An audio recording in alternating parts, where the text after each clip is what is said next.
Assalamualaikum warahmatullahi wabarakatuh. Pada pertemuan hari ini, saya akan memaparkan mengenai teks cerita sejarah. Teks cerita sejarah ini sering juga disebut sebagai novel sejarah. Ketika kalian mendengar padanan kata novel dan sejarah, tentu kalian merasakan bahwa kedua hal tersebut merupakan hal yang saling bertolak belakang. Mengapa? Sebab yang kita tahu, novel itu berisi kisah fiksi atau hayalan.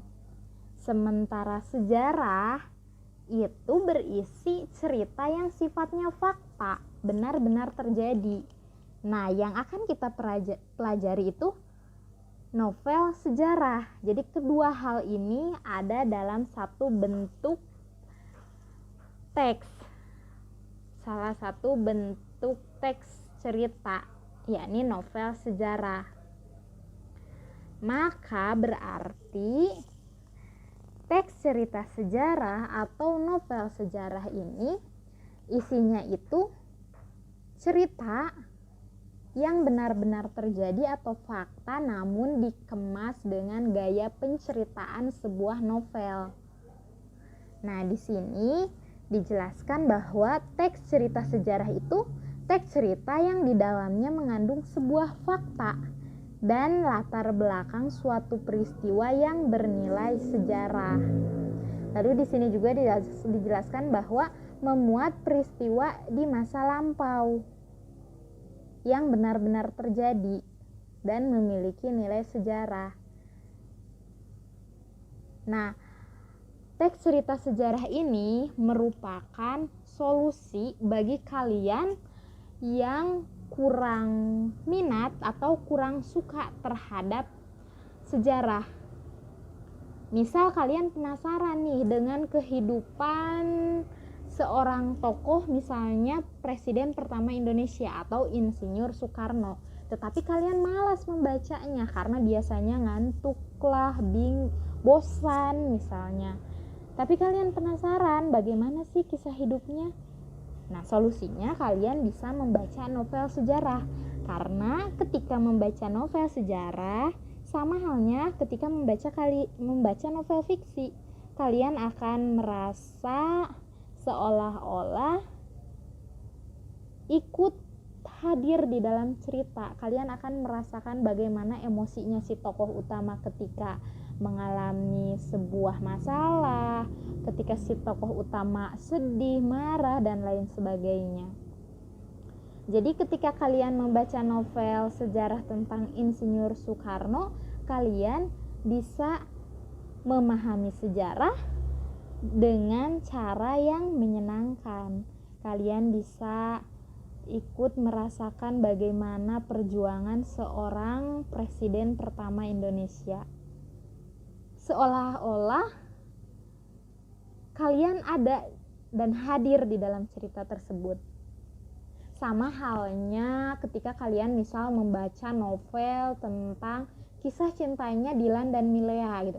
Sama menariknya.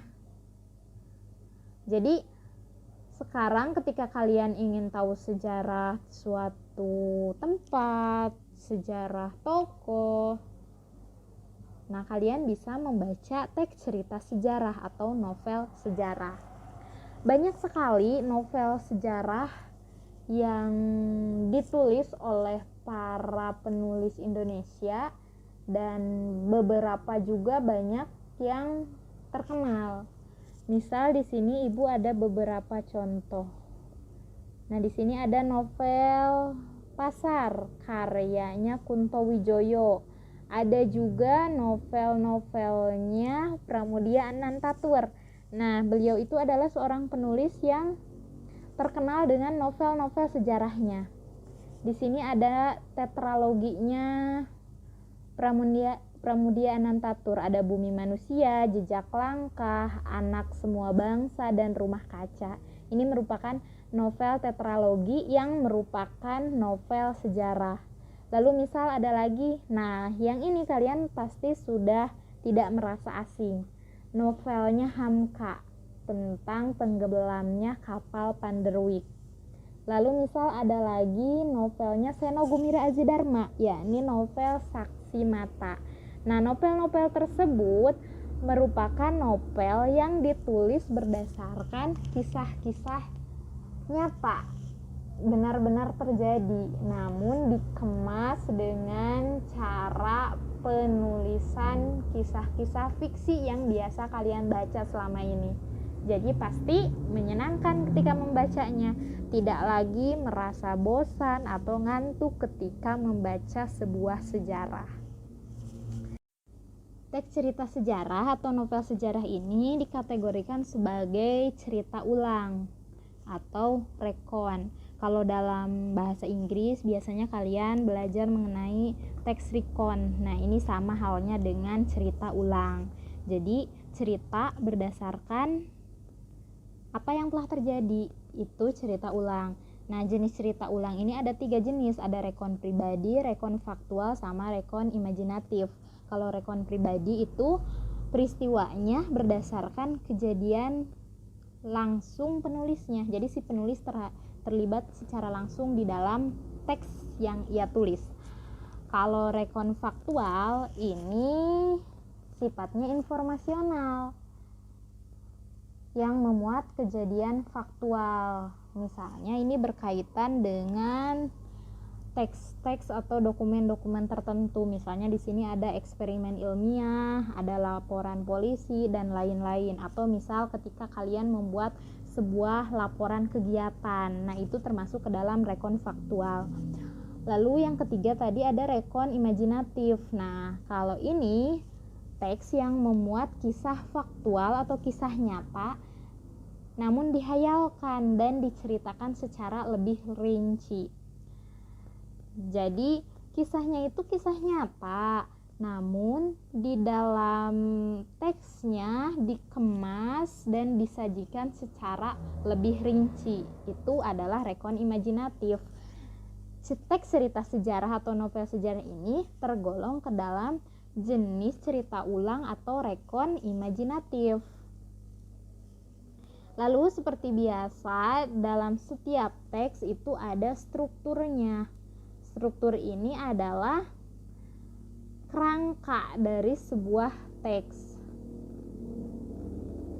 Nah, di sini struktur pertama itu ada orientasi.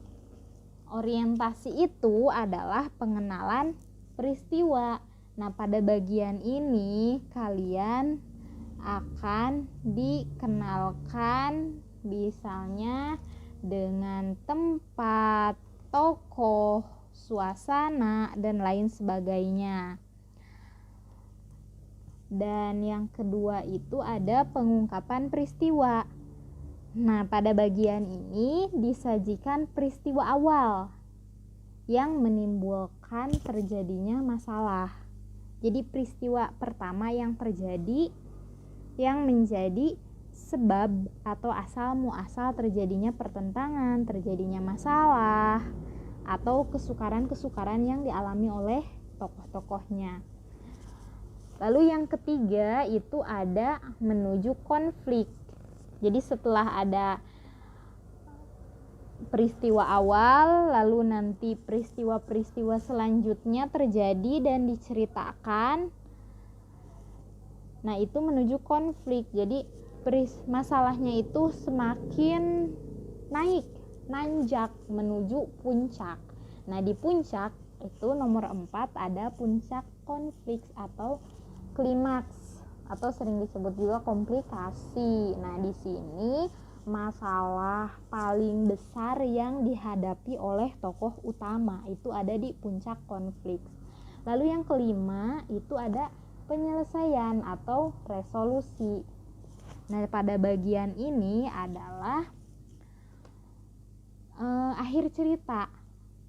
Dijelaskan bagaimana nasib yang dialami oleh tokoh yang mengalami puncak konflik tadi.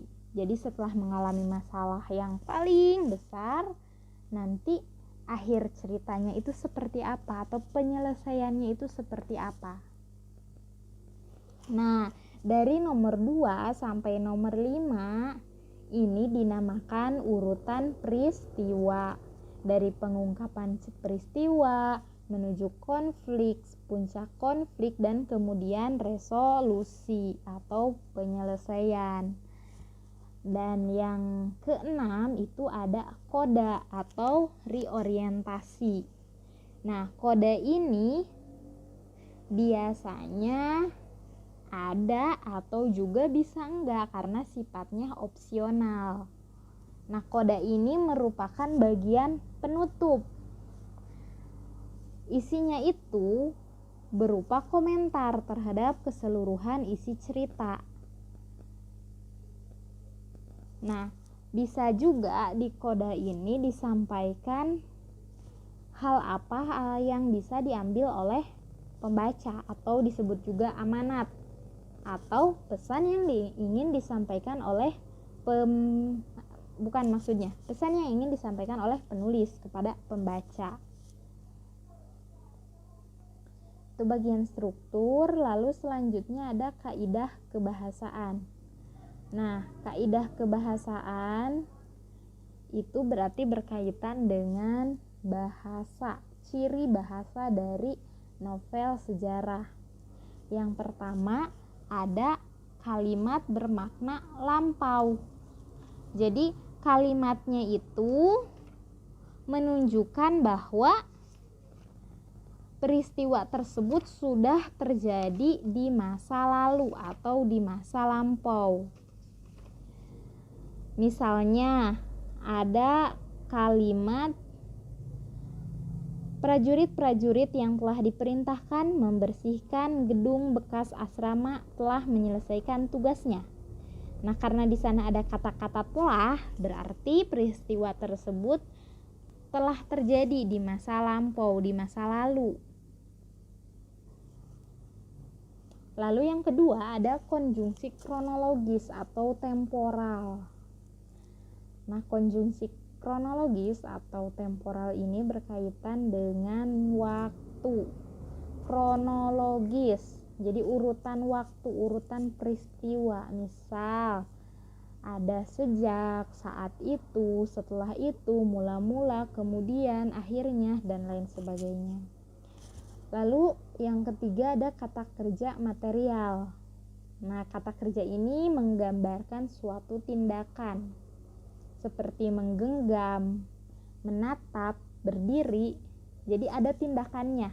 Kata kerja yang ada tindakannya itu kata kerja material. Nah, yang keempat ada kata kerja yang menunjukkan kalimat tak langsung. Kalimat tak langsung itu berkaitan dengan nomor 6. Tapi kebalikannya. Nomor 4 itu kalimat tak langsung atau tidak langsung. Nomor 5 itu dialog. Dialog itu kalimat langsung. Jadi nomor 4 dan nomor 5 itu kebalikannya. Contoh, ada kalimat seperti ini. Sisi mengatakan bahwa ia jatuh cinta pada temannya. Itu contoh kalimat tak langsung. Coba kita ubah ke dalam bentuk nomor 6 atau dialog atau disebut juga kalimat langsung. Jadi seperti ini. Aku cinta pada temanku. Itu dalam tanda kutip ya. Lalu selanjutnya ada lagi kata-kata ucap sisi. Nah, itu dialog atau kalimat langsung. Sedangkan kalimat tak langsung itu biasanya ada ciri-ciri berupa kata-kata seperti ini, mengatakan bahwa, menceritakan tentang, menurut, mengungkapkan, menyatakan, dan lain sebagainya. Lalu nomor 5 ada kata kerja mental. Kata kerja ini berhubungan dengan perasaan atau pikiran. Contohnya tadi merasakan, mendampakkan, mengharapkan, mencintai, menyayangi. Jadi tindakannya itu tidak terlihat, tidak bisa diperlihatkan oleh tindakan anggota tubuh, tapi hanya bisa dirasakan dan dipikirkan. Itu adalah kata kerja mental. Menyayangi misalnya. Lalu nomor 7 ada kata sifat. Kata sifat ini untuk menggambarkan tokoh, tempat, atau suasana. Misalnya, rumah itu terlihat sangat menyeramkan. Nah, kata menyeramkan itu merupakan kata sifat. Dia sangat tampan. Tampan itu contoh kata sifat. Nah, selain ketujuh kaidah kebahasaan yang tadi sudah dijelaskan, biasanya di dalam teks cerita sejarah akan ditemukan juga kata atau frasa yang bermakna kias. Kalian tahu apa itu frasa? Nah, frasa itu adalah gabungan kata. Kalau rumah itu satu kata, sedangkan rumah saya itu dua kata. Nah, rumah saya itu merupakan frasa. Nah, kata atau frasanya itu yang seperti apa? Yakni yang bermakna kias. Kias ini berarti bukan merupakan makna sebenarnya. Contohnya di sini, di sebelahnya Gajah Mada membeku. Nah, arti lugas atau sebenarnya itu membeku kan? Misal dari cair kemudian mengeras, itu membeku. Tapi di sini Gajah Mada membeku.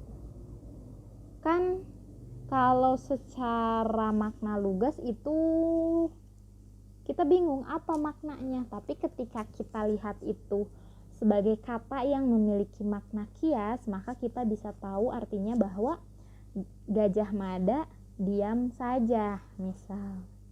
Lalu ada lagi kalimat Ratu Rajapatni Biksuni Gayatri terpukul hatinya.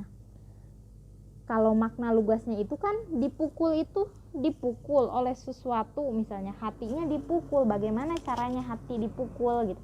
Tapi di sini berarti terpukul hatinya itu adalah sangat sedih. Itu adalah contoh makna kias.